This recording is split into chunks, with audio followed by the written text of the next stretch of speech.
tercera fase, es parte numérica, sí, pero todo eso se debe a que el Ministerio de Salud tiene un sistema de información que se remite diariamente al nivel central a través de un registro que se manda y se envía, como les repito, desde todos los establecimientos de salud a nivel nacional hacia el Ministerio de Salud. Este registro se debe hacer en tiempo corto, más próximo posible de la información que uno tenga. Esto se plasma en unas hojas que se llaman GIS. Estas hojas GIS tienen una connotación porque allí se escribe todas las actividades de salud que hace el médico, las obstetrices, enfermeras, psicólogos, en fin, asistentes sociales, en fin. Y tiene dos partes, una parte del registro asistencial de atenciones y una parte del registro administrativo. Muy bien.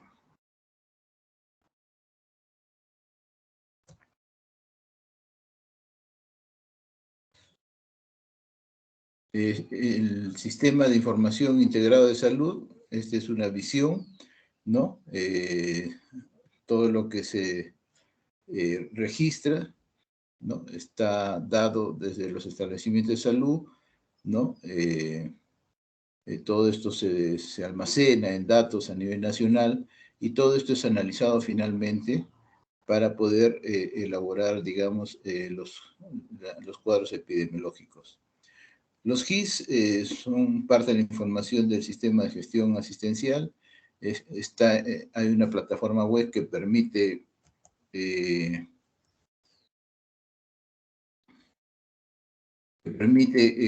registrar y tener la información en un tiempo real.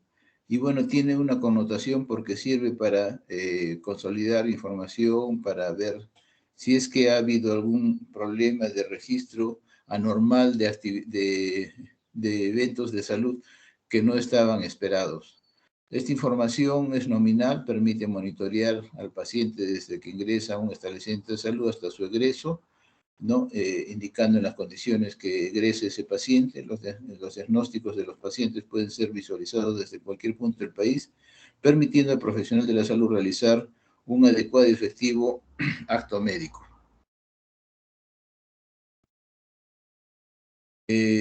Bueno, esta información tiene un flujo, una secuencia que va desde los niveles más bajos, digamos, de los establecimientos de salud a las cabeceras de microredes, cabeceras de microredes a las redes de salud, pueden ser redes hospitalarias o redes periféricas, y todas ellas se concentran en las direzas o gerencias de regionales de salud, como es el caso de Arequipa, y de allí se remite toda esta información a el nivel central. Y esto sufre una retroalimentación del nivel central, se emite el informe final de los eventos de salud que llaman la atención y que salgan del patrón esperado.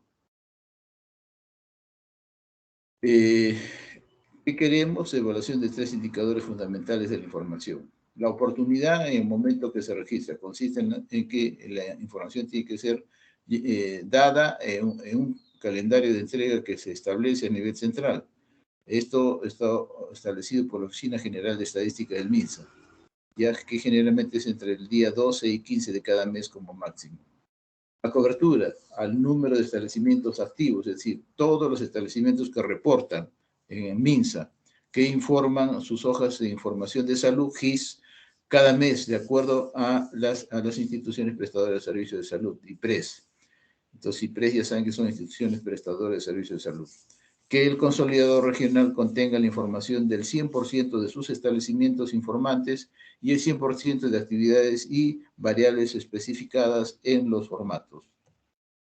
La calidad también es importante. El principal problema es el mal registro. Y el mal registro no es que uno obvie registrar. El mal registro es escribir pésimamente mal.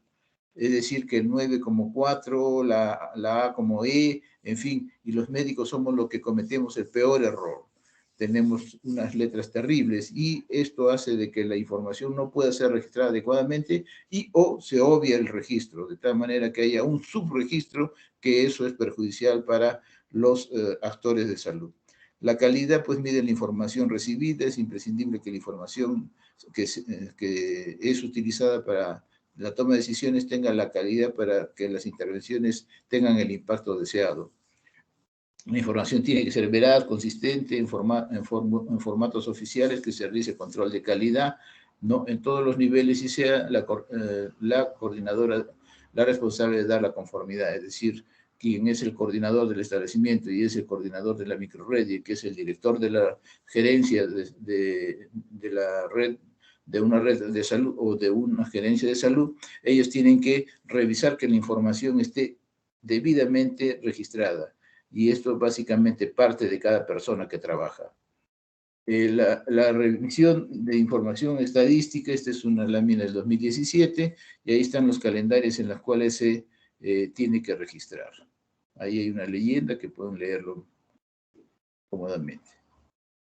Este registro y codificación de los diagnósticos en la consulta externa y otras actividades de salud ingresan al sistema de información del MINSA 2018. Aquí en Arequipa se dio una capacitación ese año y antes de la pandemia, y esto es fresco.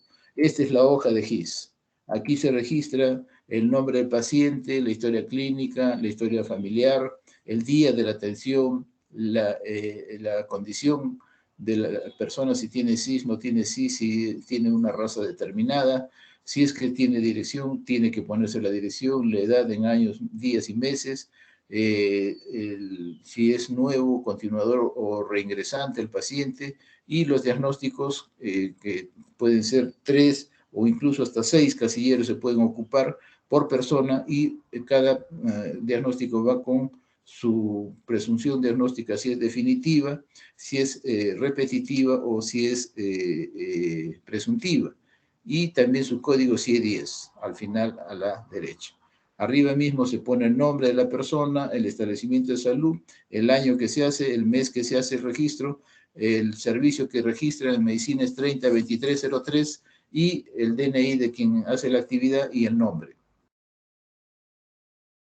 El formulario de registro diario de atención y otras actividades. Este formulario tiene que ser utilizado por todos los profesionales técnicos, auxiliares, etcétera, que brindan atenciones directas a los pacientes en todos los servicios de la consulta externa y o actividades extramurales como actividades preventivo-promocionales, APPs, y actividades animales, AAA, a nivel de la comunidad. Las características generales de su uso es la responsabilidad del prestador de salud, el registro con legibilidad y codificación correcta, las prestaciones brindadas, así como la entrega diaria a la Oficina de Gestión de Información, es responsabilidad de cada personal de salud. Cada formulario es de uso individual, es decir, una persona usa una hoja. Se puede registrar atenciones o actividades de más de un día en un mismo formulario, siempre y cuando no pertenezcan a otras personas. Se utiliza un formulario por turno, pudiéndose registrar en un mismo formulario atenciones y actividades de un día, siempre y cuando no pertenezcan a diferentes personas o correspondan a un mismo turno. No se registran en un mismo formulario las atenciones de diferentes meses, atenciones o actividades que se realicen en fechas que no corresponden al día que uno está haciendo, y la información debe ser completamente clara, legible y íntegramente responsable. Aquí en la primera parte de las hojas está el Ministerio de Salud, Oficina General de Tecnología, bueno, los datos generales, ¿no? En el ítem 6 va el nombre del responsable de la atención, ¿no? Su DNI, ahí está, el año en que uno va haciendo la atención, el mes en que uno va haciendo la atención, el nombre, generalmente el nombre de la persona, ¿no? Y todos estos datos están acá, ¿no? El colegio profesional, en fin.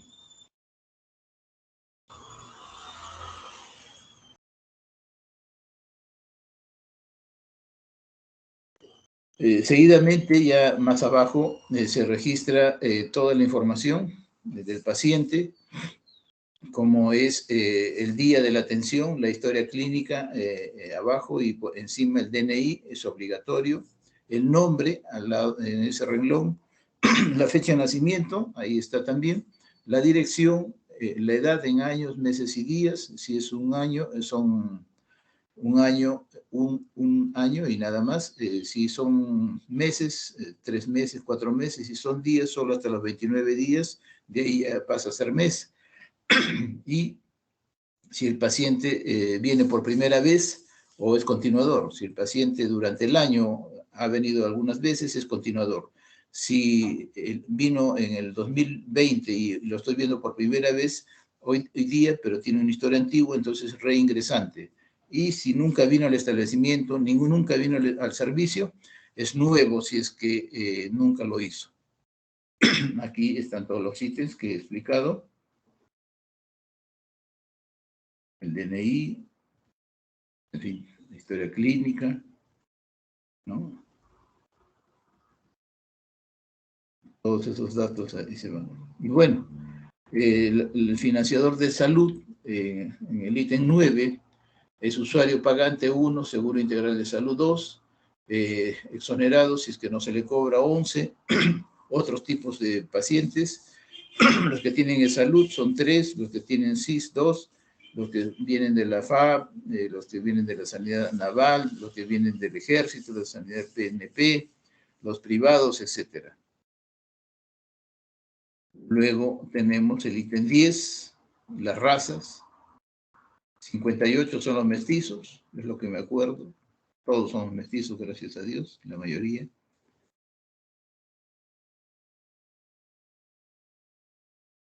Y bueno, acá el número de atendidos y atenciones. Todo este registro de información se vierte en un programa que se llama Reporte 40.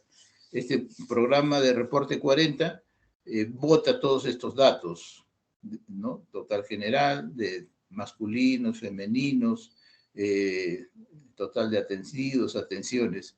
Atendidos son los que han tenido varias veces atención, por ejemplo, diabético. Primera vez que tiene malestares, segunda vez que le diagnosticas porque tiene glucosa alta, tercera vez porque le haces un seguimiento para fijar un tratamiento y cuarta vez le das alta con tratamiento para que siga en su casa.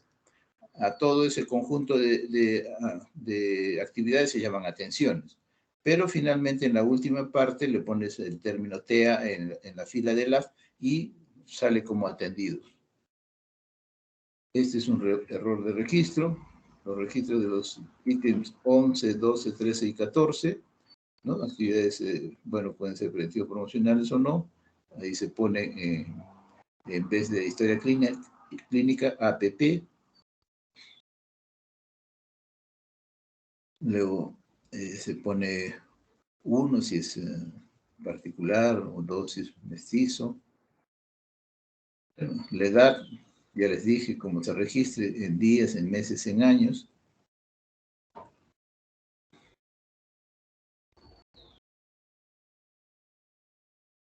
Todo lo que se pone, por ejemplo, APP 141, eso es una actividad que hace preventivo promocional. Parece que son las enfermeras las que hacen esto. Y en consolidar actividades, eso les interesa. Este es un formato que ustedes van a llenar cuando hagan su serum. No desperdicien esta lámina, es importante, atendidos, atenciones, eso lo van a hacer junto con el estadístico de cada establecimiento de salud. Los ítems 17 y 18. Aquí tenemos el establecimiento, si es que el paciente es nuevo, y esto lo he dicho, si es continuador o es reingresante. En servicio, en el establecimiento es una cosa y en el servicio otra. Puede que haya venido por primera vez a enfermería, pero nunca a medicina. Entonces es continuador en el establecimiento, pero en el servicio es nuevo. ¿Ya? Estas posibilidades no existen. Nuevo, continuador, nuevo, reingresante, reingresante, continuador, eso no existe. Muy bien, acá igual los nuevos, los continuadores y los reingresos.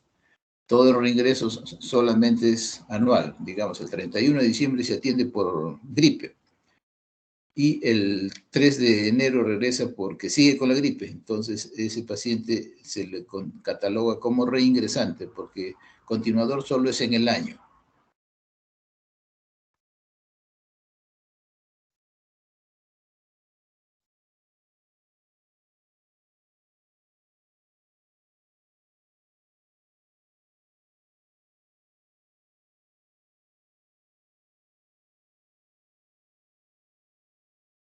Cuando uno pone continuador, solamente genera atenciones, pero perdón, cuando uno genera nuevos, solo atenciones, pero cuando uno es continuador, ya atendidos.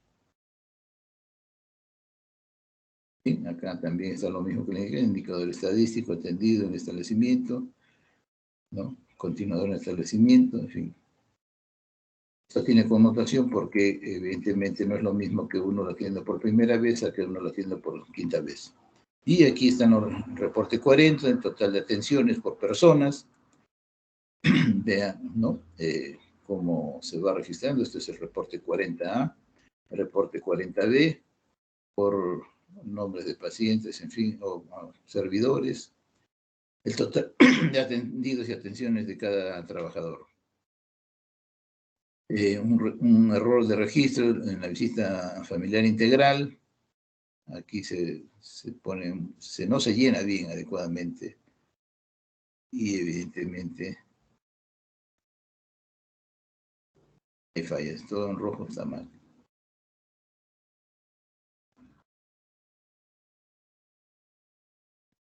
Error en registros de vacunación, por ejemplo, en enfermería comete estos errores.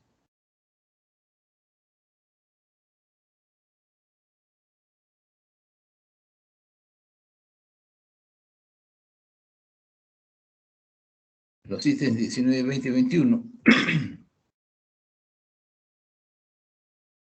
Todo esto lo pasa un digitador que sabe y tiene la experiencia. Nosotros no hacemos este trabajo, pero ustedes deben saber cómo es que se registra. Es definitivo, los diagnósticos, cómo son. El número de dosis de vacunas se pone en el casillero que dice LAF, el número 21. Está LAF en círculo, la segunda dosis. Y aquí se pone los nombres del paciente, la historia clínica, el distrito de procedencia o la dirección, los años, ¿no? Y la condición, el diagnóstico, persona sana, examen estomatológico, odontología, ¿no? Instrucción de...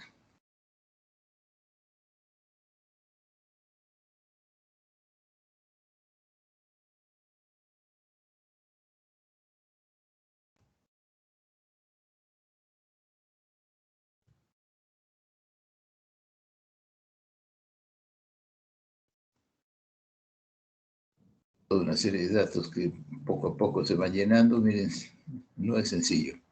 Este es el aplicativo donde se ingresan los datos de cada hoja GIS, se va llenando cada persona, en fin. Y este es el conjunto de siglas que se registran en la columna LAF.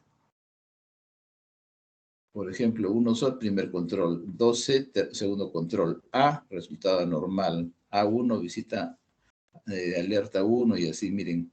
C es conocido, en fin, miren cuántas siglas hay. Todas hay que poner de acuerdo a lo que en el laboratorio, LAF, ¿no? Y así. Es una columna que tiene, miren usted, la cantidad de siglas, mordedura de gato, una serie de cosas. El registro de números de siglas en el campo del LAF para la vacunación, registro de la evaluación de hemoglobinas en el caso de anemia, el reporte, cómo se va haciendo, el GIS, lo mismo, para CRET,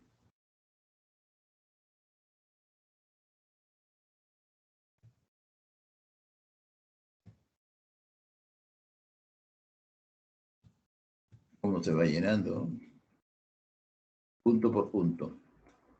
Lo mismo para atención prenatal, en obstetricia.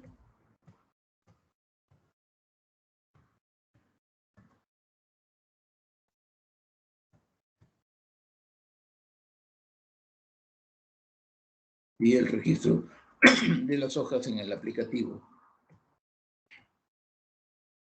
Las APPs, visitas domiciliarias, sesiones demostrativas, sesión educativa, capacitación, son distintos. Y así es como se registra.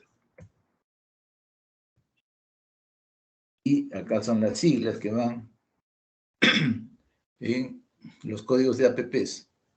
Digamos, APP 160, empresas mineras, en fin, bueno. Y aquí las actividades preventivo-promocionales, cómo se van llenando.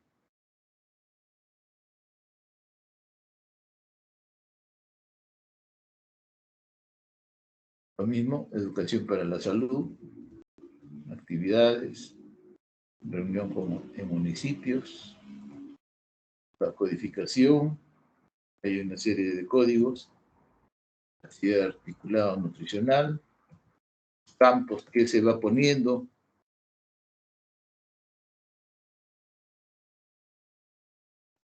¿no? ¿Cuáles son los tipos de errores más comunes? Letra no legible, diagnóstico y motivo de consulta, errores de codificación. Se pone un diagnóstico, se pone otro código. Omisión de siglas en el casillero LAF, omisión de códigos, errores de digitación. No se nota. Ese da. No pone LAF, ¿no? No sé, ¿qué será esa letra? ¿De quién será? Las APPs indican el lugar donde se realiza la actividad, identifica el grupo poblacional. Bien, entonces esta es la primera parte de la clase. Vamos a dar pase a sus compañeros. Esta clase ya está en la nube. Los chicos que tienen que exponer, por favor, ya conéctense y presenten sus diapositivas. Tienen media hora. Buenos días. Buenos días, doctor. Buenos días, doctor. Buenos días, compañeros. Bueno, vamos a hablar un poco acerca del manejo del COVID-19 en el primer nivel de atención de los establecimientos de salud. Un poquito más fuerte, por favor, señorita Sea. ¿Ahora se escucha? Sí, mejor. Muy bien. Muy bien. Siguiente diapositiva, por favor. Bueno, este manejo va a tener como finalidad pues contribuir a la prevención y el control del COVID, ¿no? Y cuyos objetivos principales tenemos al establecer los procedimientos de la vigilancia epidemiológica y también establecer los procedimientos e instrumentos, ¿no? Para la vigilancia epidemiológica, informar el número de defunciones y también analizar la vigilancia epidemiológica y sus secuencias genómicas. El ámbito de aplicación de este manejo, tenemos que esta directiva va a ser obligatoria en todas las instituciones de salud, ya sean públicas o privadas, ¿no? En las cuales están incluidas Salud, IPRES, DIRIS, Geresa, CISOL, entre otras. Siguiente, por favor.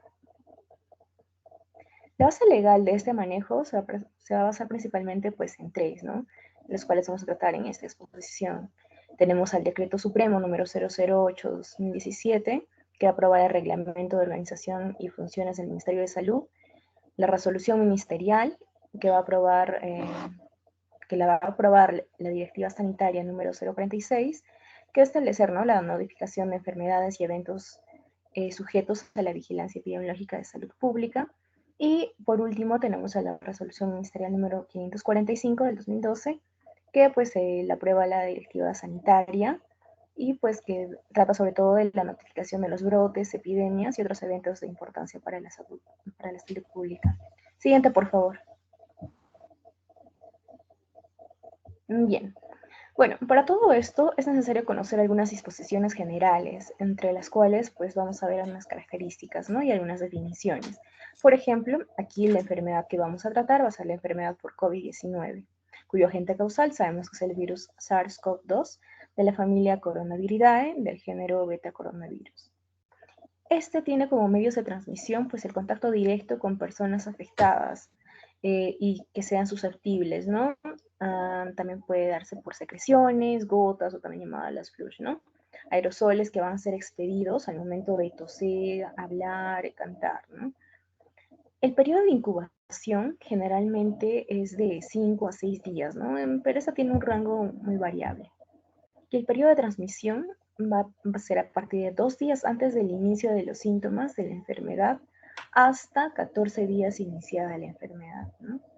Y también tenemos que tener en cuenta que hay algunas personas que van a tener mayor riesgo de gravedad para desarrollar el COVID. Por ejemplo, aquellos pacientes oncológicos, aquellos pacientes con enfermedad renal crónica, enfermedad pulmonar crónica, como por ejemplo el EPOC, afecciones cardíacas, diabetes mellitus, obesidad, personas inmunodeprimidas, también aquellos receptores de trasplante de órganos, hipertensión, embarazo y aquellos infectados por VIH, ¿no? Siguiente, por favor. Bien, entre las disposiciones generales tenemos algunas pues, definiciones también, sobre todo a nivel operativo. Por ejemplo, es necesario conocer que un aislamiento en el ámbito comunitario se refiere pues a aquella persona que sea sospechosa de tener COVID y pues se le indica que esa persona pues tenga un aislamiento domiciliario. Llamamos brote aquella aparición pues, de más casos de una enfermedad que estén relacionadas epidemiológicamente en una determinada área geográfica. Un caso índice es el primer caso en una familia o en un conglomerado. Entonces, y un caso primario se refiere a aquel individuo que ha introducido la enfermedad a una familia o conglomerado. Y llamamos caso secundario aquella persona que se ha infectado a través de un caso primario. Siguiente, por favor. Bien. Aquí llamamos a infección post-vacunación aquel caso de una enfermedad en la cual pues, el individuo que ha estado vacunado, después de 3 semanas, se confirma que ha sido infectado otra vez por el COVID-19. Una investigación de caso pues simplemente es la obtención, ¿no? de evidencias para confirmar o descartar la enfermedad. Y la notificación de un caso es aquella comunicación oficial, ¿no? Que es responsable de la vigilancia epidemiológica de casos de COVID. Y esta reinfección, eso es muy importante, es aquella persona que se infectó, se recuperó y luego se volvió a infectar, ¿no? Una secuencia genómica es aquel método de referencia para la detección, ¿no? de mutaciones, que va a determinar, por ejemplo, secuencias virales, para ver segmentos específicos, ¿no? del virus, para su estudio posterior. Siguiente, por favor.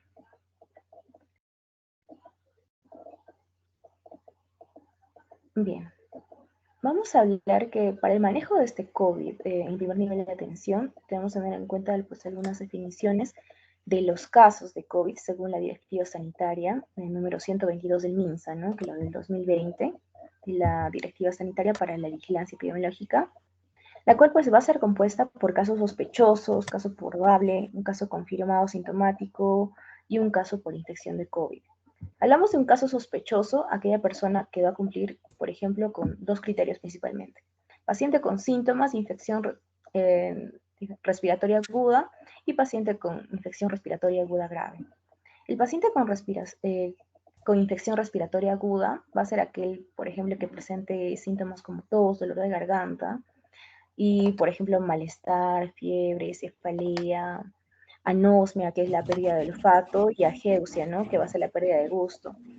Y el otro criterio clínico, como dijimos, es aquel paciente que tenga una infección respiratoria aguda grave, ¿no? Por ejemplo, es una infección respiratoria aguda que puede tener fiebre o temperaturas actuales mayor a 38 grados centígrados, ¿no? El siguiente caso a tratar es el caso probable, ¿no? Este es aquel paciente que va a cumplir, por ejemplo, con 3 criterios principales. Que sea un caso sospechoso, que tenga un antecedente epidemiológico de un contacto directo con un caso probable o confirmado, o epidemiológicamente relacionado con un conglomerado, ¿no? de casos, los cuales pues, han tenido al menos un caso confirmado dentro de este conglomerado.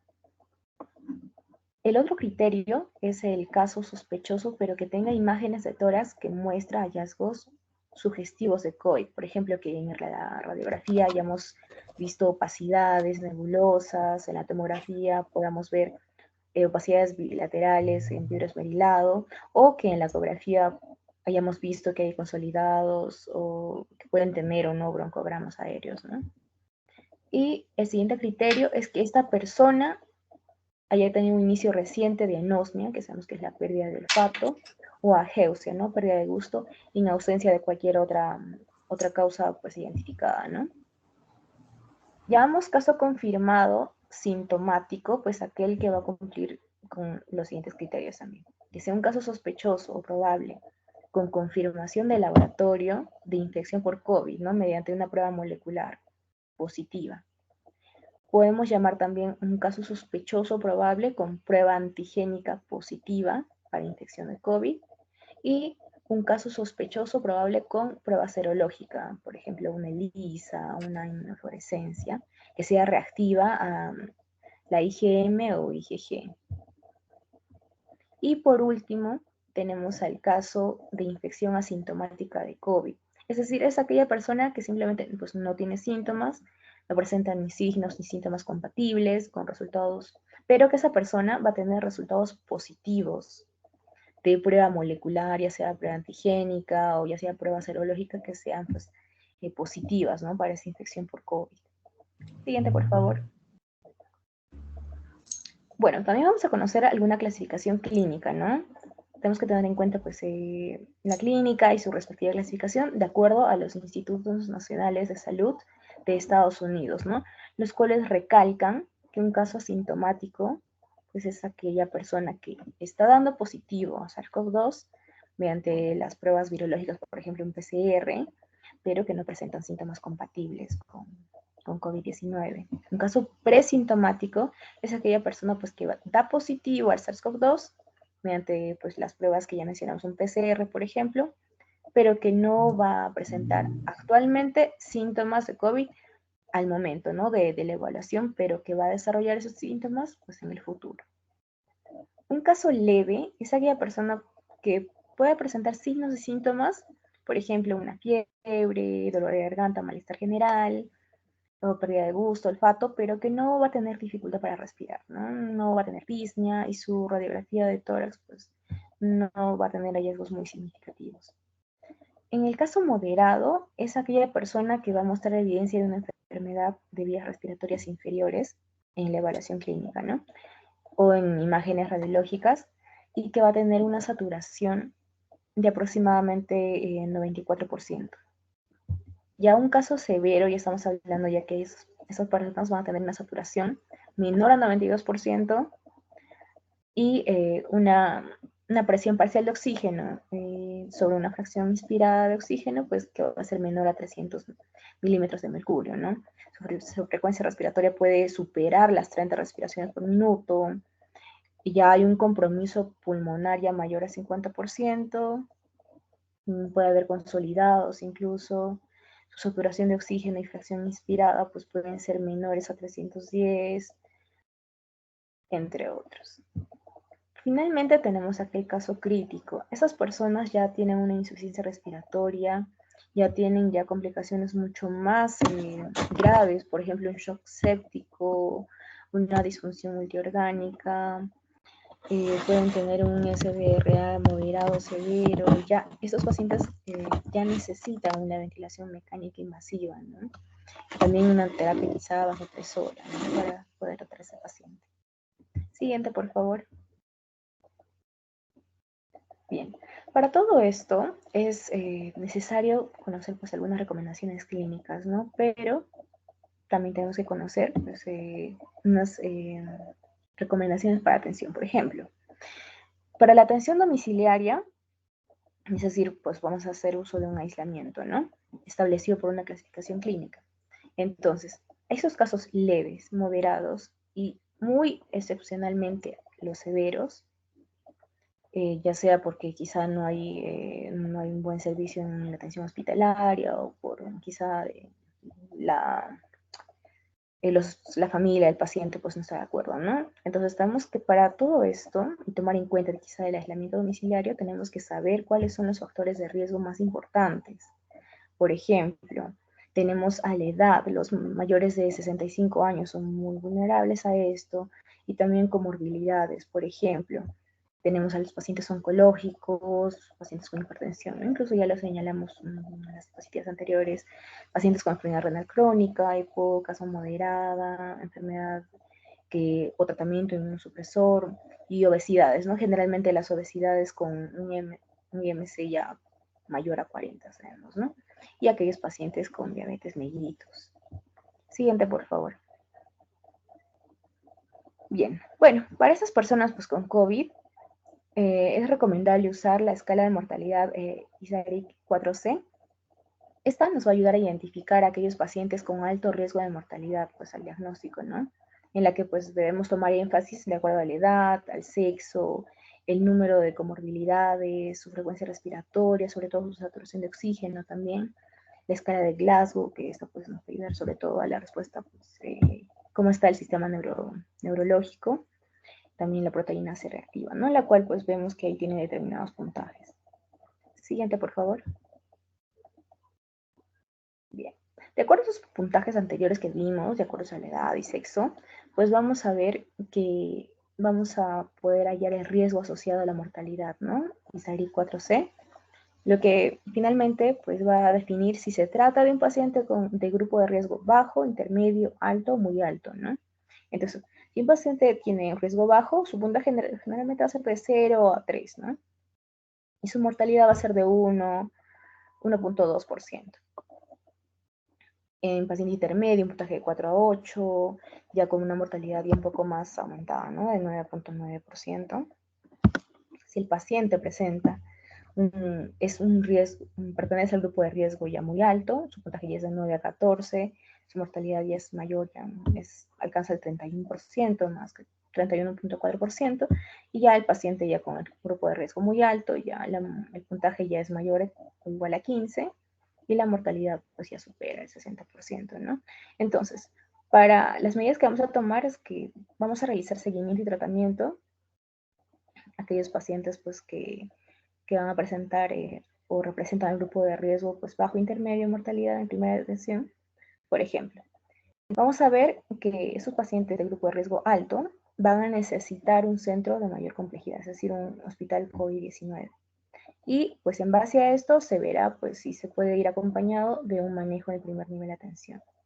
Pero en los pacientes de grupo de riesgo muy alto, estos solamente quedaría referida al centro hospitalario de mayor complejidad, ¿no? Generalmente los hospitales también COVID-19. Siguiente, por favor. Bien.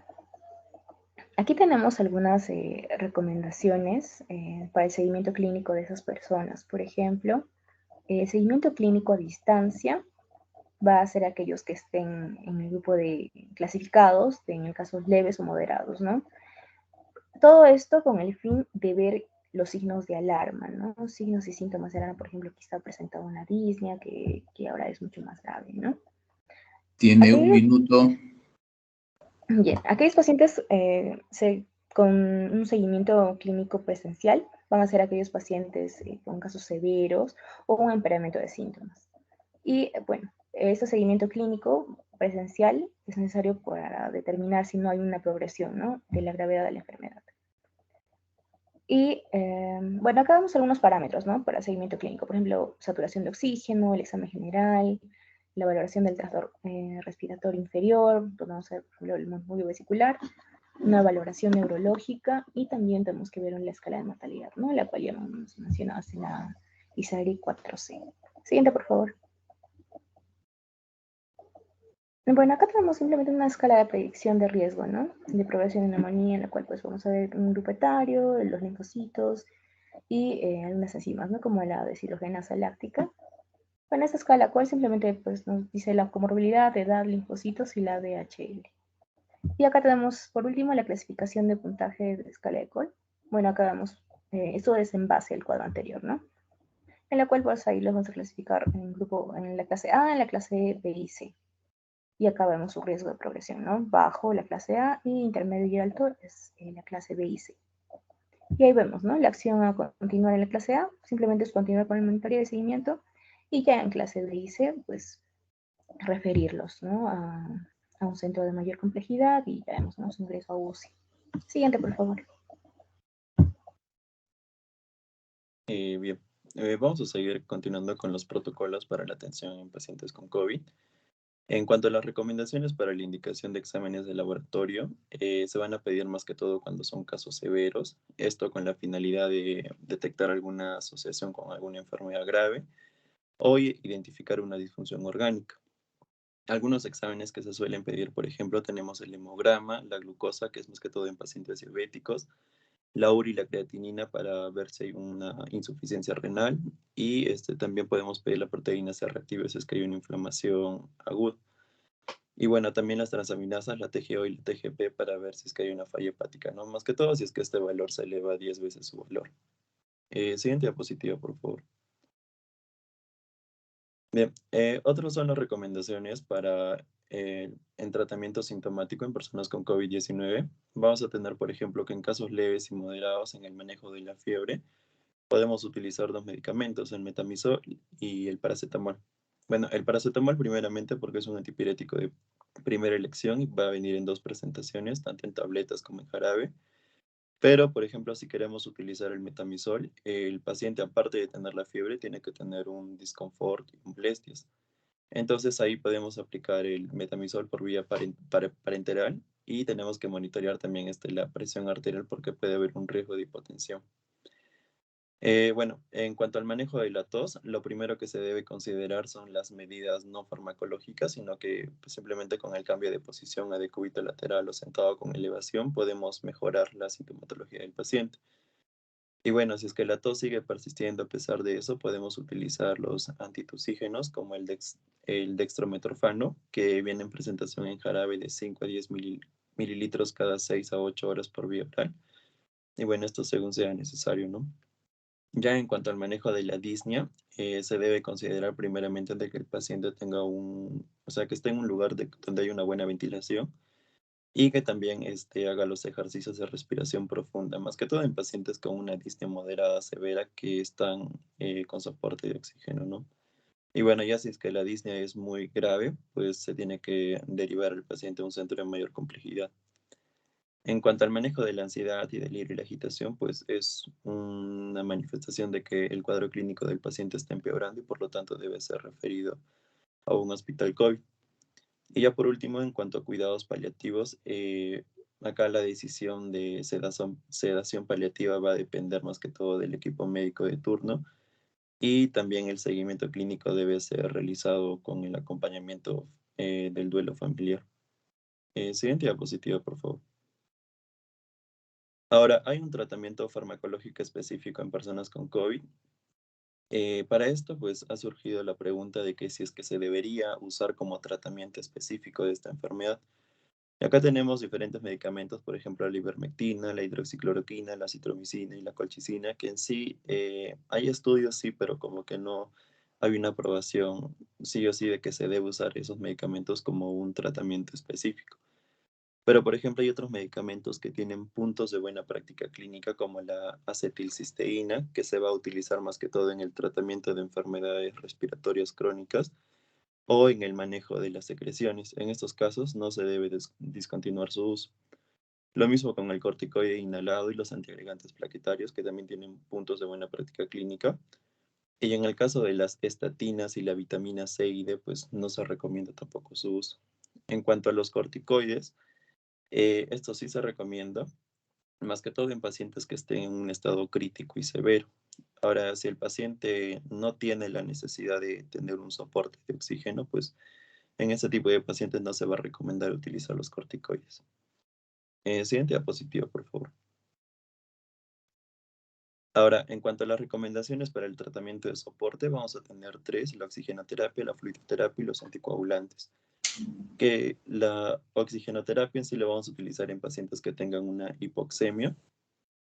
Y bueno, acá podemos utilizar, por ejemplo, la cánula nasal simple, la mascarilla con sistema Venturi o la mascarilla con reservorio. Y ya si es que el paciente no mejora con eso, podemos utilizar algunos dispositivos de mayor flujo, como la cánula nasal de alto flujo o la ventilación mecánica no invasiva. En cuanto a la fluidoterapia, pues se va a recomendar utilizar esta estrategia conservadora, más que todo para la administración de los fluidos, cuando no haya una evidencia de shock circulatorio. Acá se prefiere el uso de los cristaloides y bueno, no está indicado en los extranos ni la albúmina humana. En cuanto a los anticoagulantes, es más que todo para los pacientes que tengan una clasificación de severo a crítico, y acá tenemos que dar en una dosis profiláctica. Más que todo la heparina de bajo peso molecular, ¿no? Y esto va a depender de acuerdo al peso del paciente, si tiene más de 80 kilos o menos de 80 kilos. Siguiente diapositiva, por favor. Ahora, en cuanto a las recomendaciones para el tratamiento de antibióticos, estos en sí pues no se deben utilizar como un manejo inicial, sino que se deben utilizar cuando hay la sospecha de una neumonía bacteriana agregada. Y bueno, acá se va a utilizar una terapia empírica. Por ejemplo, en una neumonía adquirida en la comunidad podemos utilizar la ceftriaxona o la amoxicilina más ácido clavulánico. Y en una neumonía típica podemos utilizar la citromicina o el levofloxacino. Ahora, si es que el paciente tiene alergia a los betalactámicos, podemos utilizar el levofloxacino o el moxifloxacino. Y bueno, ahí están las respectivas dosis y cada cuánto se tiene que dar. Siguiente diapositiva, por favor. Ahora, en cuanto a las recomendaciones para el tratamiento de enfermedades preexistentes, una de las más importantes es la hipertensión arterial. Acá se va a recomendar el uso de los ARA2 y los YECAS. Y en el caso de los AINES, pues no hay una evidencia en sí que nos diga de que, no sé, de que hay mayor susceptibilidad de que el paciente contraiga COVID o que empeore el cuadro clínico, sino que el paciente debe continuar su uso si es que lo sigue tomando y le hace bien. Ahora, en cuanto a las recomendaciones para indicaciones de referencia, esto va a depender más que todo del cuadro clínico y la evaluación médica del paciente. Siguiente diapositiva, por favor. Bien, acá tenemos el flujograma del manejo de COVID. Vamos a tener tres estados, un estado leve, moderado y grave. En un estado leve vemos que hay la saturación mayor a 92% y que tiene criterios de estabilidad como una frecuencia respiratoria normal, la cardíaca, la presión arterial sistólica y una temperatura. En cambio, en el moderado, pues no va a haber criterios de estabilidad y va a haber más que todo criterios de una neumonía, como el dolor torácico anterior, la tos y, bueno, crepitantes, ¿no? Incluso también en las radiografías ya se pueden ver condensaciones. Acá no va a haber hipoxemia y, bueno, el tratamiento en sí es el paracetamol y el monitoreo de la saturación de oxígeno 3 veces al día y, bueno, conjuntamente con el aislamiento de 14 días. Ya en un estado más grave, pues lo podemos clasificar en severo y crítico, y esto va a depender de acuerdo a la hipoxemia, si es que es leve, moderada o severa. En el caso de una hipoxemia leve, nosotros podemos hacer el score o la clasificación de CURB 65, que en sí nos va a dar una puntuación de 0 a 1. Y bueno, 1 nos va a indicar de que el paciente puede ser tratado ambulatoriamente o en su domicilio. Y bueno, mayor a 2 o mayor a 1, pues va a ser que el paciente tenga que ser tratado en el hospital. También se puede dar una profilaxis antitrombótica, que ahorita lo voy a explicar. Y en cuanto a la hipoxemia moderada y la hipoxemia severa, pues acá en el score de CURB 65 ya va a tener una puntuación de 2, ahí el manejo es hospitalario y si tiene más de 2, se debe considerar el manejo en el área de UCI. También es importante acá alcanzar la estabilidad hemodinámica y tratar de compensar la enfermedad crónica preexistente del paciente.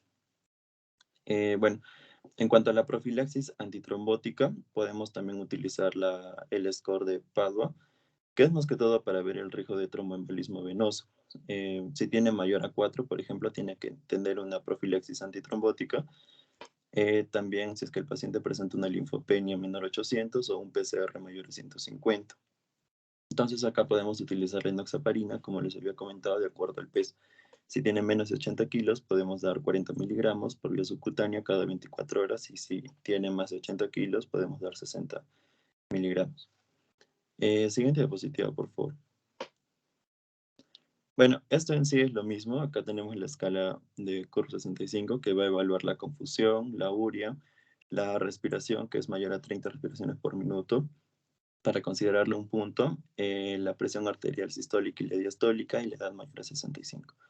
Como les había comentado, si tiene una puntuación de 1, el tratamiento es ambulatorio y si tiene 2 o más, el tratamiento ya es supervisado en el hospital. Siguiente diapositiva, por favor. Bueno, acá en cuanto a la hipoxemia moderada, la saturación va entre 84 y 87 con una frecuencia respiratoria mayor a 30. Y en un estado ya grave, pues es menos de 83 y tiene una frecuencia respiratoria también mayor a 30. Acá lo que se debe evaluar también es el estado neurológico con la escala de Glasgow. También tenemos que alcanzar la estabilidad hemodinámica. Y bueno, en caso de que haya un empeoramiento, pues el paciente debe ser considerado en un hospital COVID o en un área UCI, ¿no? Siguiente diapositiva, por favor. Bueno, estos en sí son unos valores de referencia en cuanto a la saturación de oxígeno de acuerdo a los metros sobre el nivel del mar que el paciente esté. Y bueno, vemos que hay una diferencia bastante grande, ¿no? Por ejemplo, a 5.100 metros, la saturación normal va a ser entre 78 y 84. Y bueno, mientras más cerca del mar es mayor la saturación. Siguiente diapositiva, por favor. Bueno, por último tenemos las disposiciones específicas, que en sí es registrar los casos contagiados según las características que se han evaluado. El aislamiento social, tenemos que establecer también los posibles brotes en las diferentes zonas para poder alcanzar tal vez hacer un cerco epidemiológico y bueno, atender lo más rápido a las personas para poder evitar casos más severos y también el colapso de los hospitales, ¿no? Y bueno, todo esto, pues lo más importante de acá es que el personal de salud esté altamente capacitado para poder enfrentar y frenar toda esta pandemia. Eso sería todo, doctor. Gracias. Bien, muchas gracias. Creo que merecen un aplauso. Va a ser un aplauso virtual, pero han cumplido las expectativas de lo que se les ha solicitado y han sintetizado adecuadamente la bibliografía que se les ha proporcionado. Esto se trató hace 2 meses atrás en una reunión que tuvimos los médicos consultores y lo vi pertinente porque aquí se habla de cerco epidemiológico y aquí lo han aclarado. El cerco epidemiológico son las acciones que se hacen alrededor de un caso índice y alrededor de los casos secundarios que puedan darse a raíz de eso.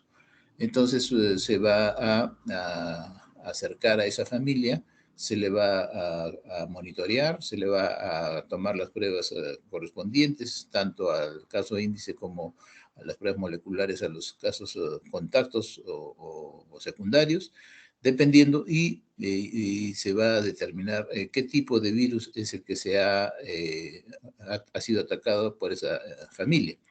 De tal manera que eso lo emite el Instituto Nacional de Salud, la tipificación viral para ver si es un virus nuevo, su gamma, en fin, bueno, dependiendo del virus. Entonces, es importante que estos cercos epidemiológicos se hagan en la comunidad.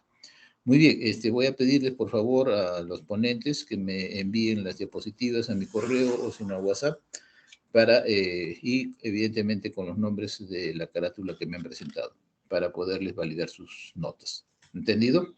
Cualquier coordinación con los ponentes, por favor, vía telefónica, de repente el día de mañana, en el transcurso de la mañana. Listo. ¿Alguna pregunta? No, doctor, todo No, claro. doctor, todo claro. Ya, listo, hijos. Entonces nos estamos viendo, Dios mediante, el próximo viernes para la última clase y bueno, quedar la hora del examen que presumo va a ser como de costumbre. Ya nos estamos viendo. Hasta luego. Hasta Hasta luego, luego. doctor. Que Gracias. Dios Hasta los luego, bendiga, doctor. estudien, Chao, ya Hasta vienen luego, los doctor. exámenes, ya saben, estudien, por Hasta favor. luego.